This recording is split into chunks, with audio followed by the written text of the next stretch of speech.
Marhaba, Barry. So this morning they are putting a new gate on, but that means that no cars can pass through the gate for 7 days, which is annoying. So I have to move my car outside. Then, I have to get one of the security guards to sit with it at night time because a parked car in this area outside is vulnerable.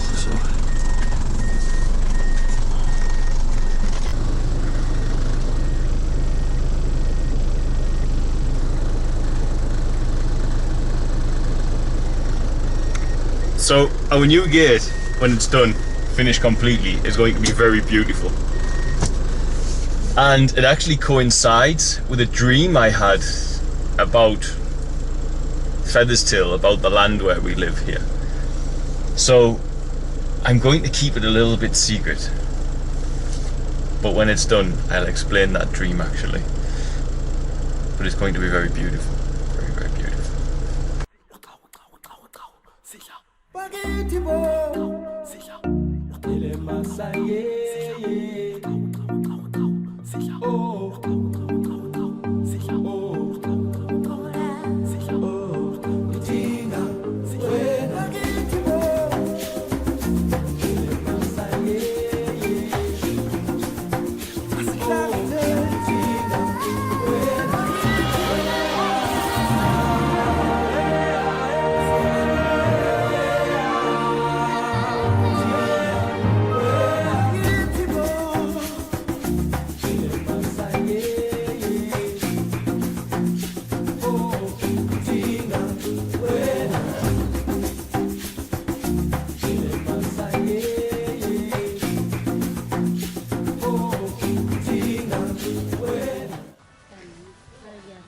Monica.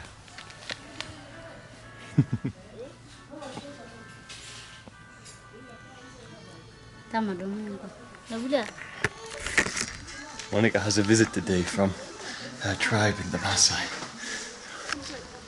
So, Mama Wanyama has her first gift from the Maasai tribe. They've called her out because they have a gift for her. I've had many for looking after the various children from there, but first time Fitzy's had one.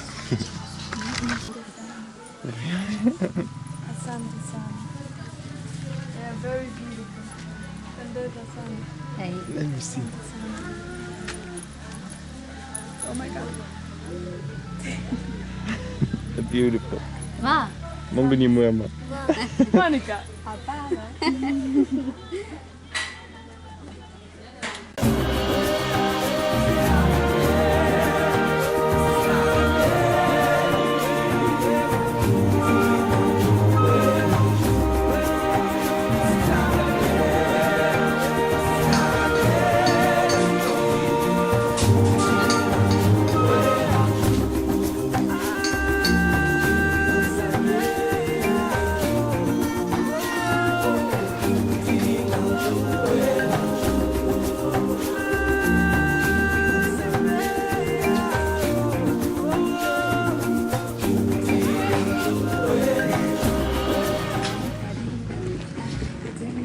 So the new quarry site has came in useful as a parking space at least.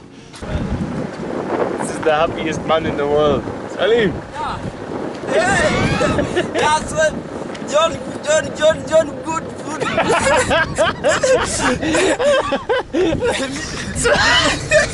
Salim,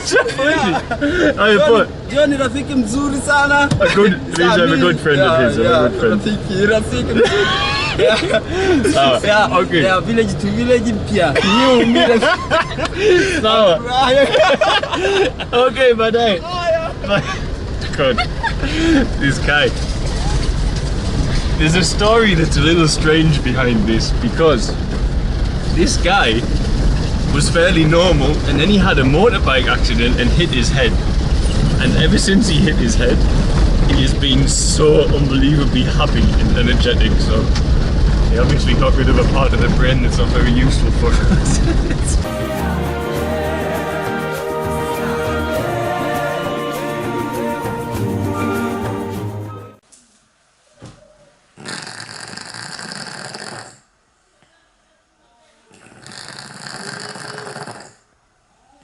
Something that's going on in my life that only Fritzy knows about.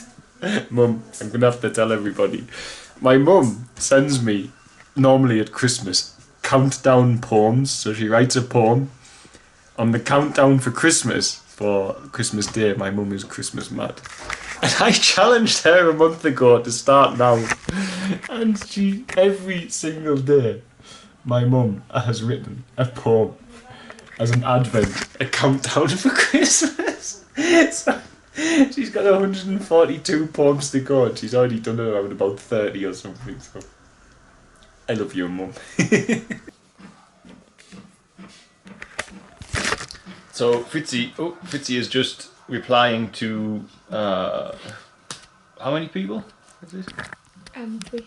3 people who are emailing about volunteering after my last vlog I put on, so kind of excited. Karibuni. Asante kwa wewe. Habari. Oh, you're happy. Right.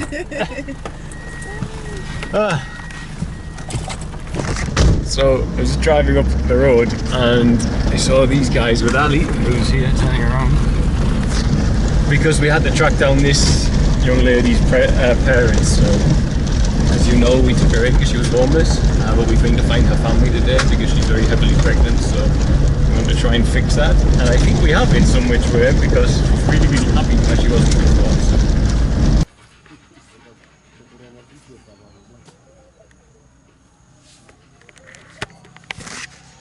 Unfortunately, guys, a cervix cat, I don't know if you know what those are, I'll put a picture in maybe, a cervix cat jumped in here and decapitated one of the boys' rabbits. It wasn't actually one of ours, it was a rabbit that they had on loan because they were trying to make rabbit babies. So sadly, we lost a rabbit the other day due to wildlife.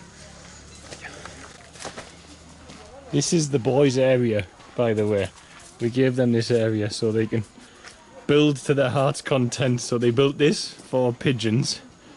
They built this for fish, but I haven't let them get any yet because I'm not too trustworthy of it all. And they built this for the rabbits, of course. So. Kidogo, you're not allowed in here, come on. And they've been decorating this rock. A very beautiful fashion, I might add.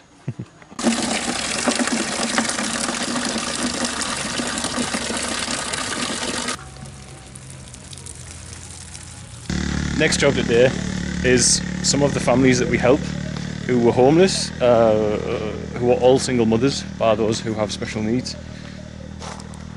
They have rent due and they haven't yet managed to become self-sufficient. Oh, he fell over. So Tom and I are just going down into the village to pay some rent for some people. It's always something.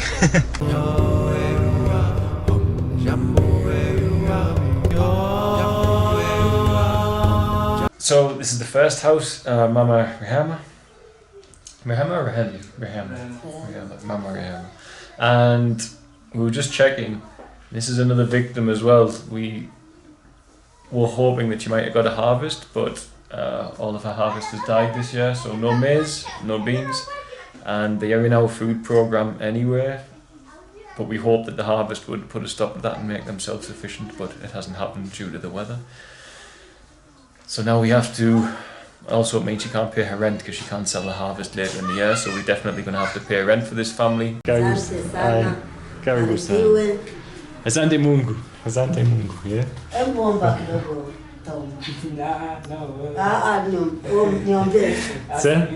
Sema? Hey? She asked me to pray. To pray? Mama has asked Tom to say a prayer, so... Okay, let's pray. Okay.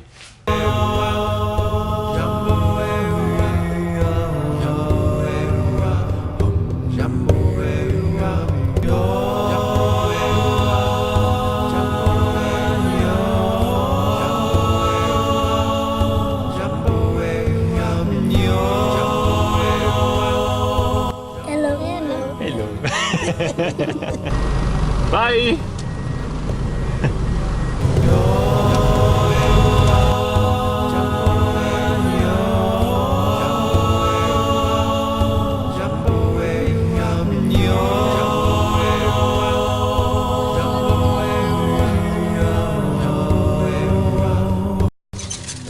Missouri.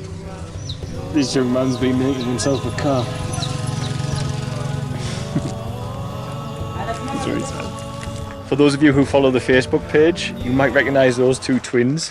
One day, Tom called and said there was a pregnant lady in trouble and the hospital wouldn't treat her. The government hospital couldn't treat her and the private one wouldn't treat her without payment, as always. Same at the government one though, you don't get treatment, but it's much cheaper at the government one.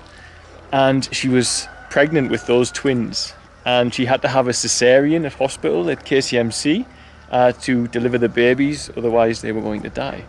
And I just randomly drove to the hospital and dropped off some money with someone and left and thought I completely forgot about it until she arrived with the two babies at the site and introduced me to them, and it was like, wow, okay, so these are the children who the donation we shared with her, it saved their life. So beautiful story. But they live here now and it's not great, but they are getting on their feet, they have what they need, and we're just here to pay the rent, but the landlady's not around. So.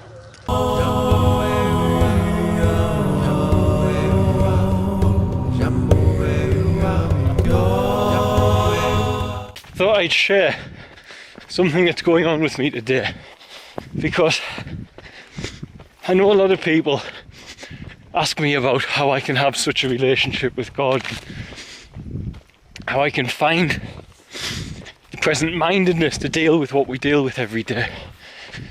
And sometimes people ask it as if I've got it completely sussed out forever and ever. And some days I feel like I have, actually. I feel like I've now got all the tools I need, which is not true, I can always learn, to progress as I need to in the physical, the mental, and of course the spiritual. So, it's a bit rocky here, I better walk.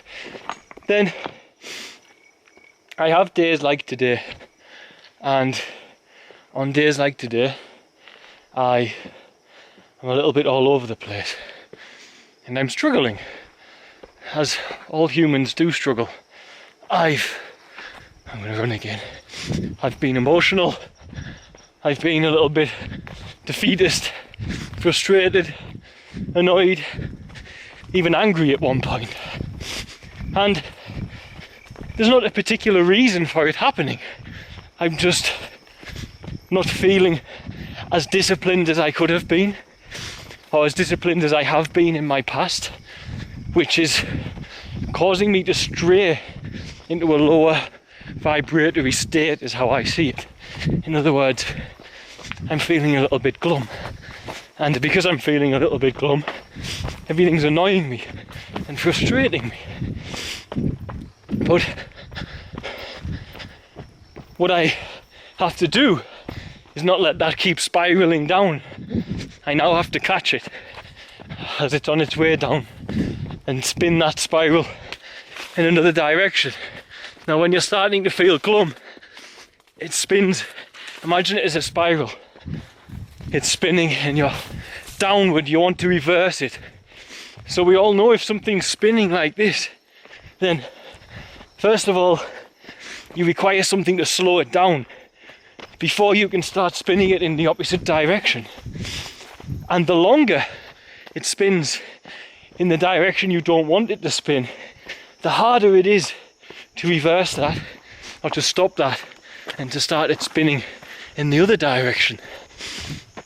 Which is why mindfulness is deeply important. Because if you're mindful, you will notice when your spiral of emotion and mood and being has changed direction.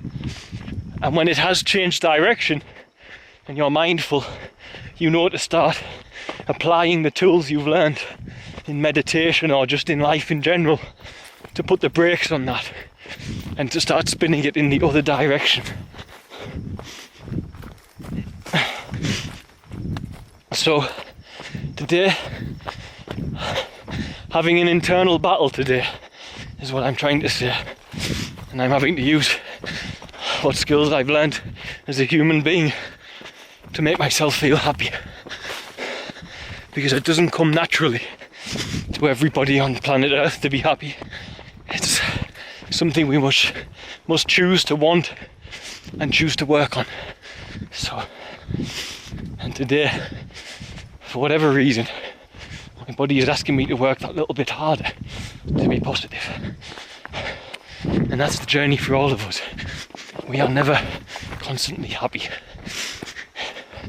It's an impossible dream to achieve. It's not how the reality we live in works. We need sadness to even know what happiness means.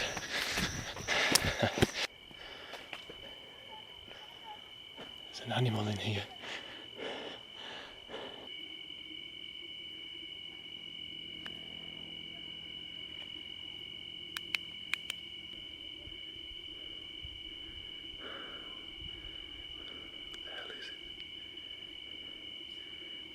No idea what it is.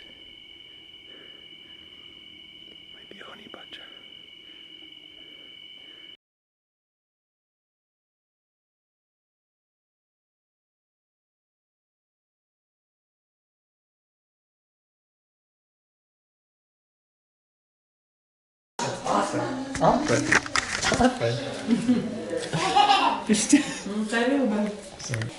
Arthur's come to say good night.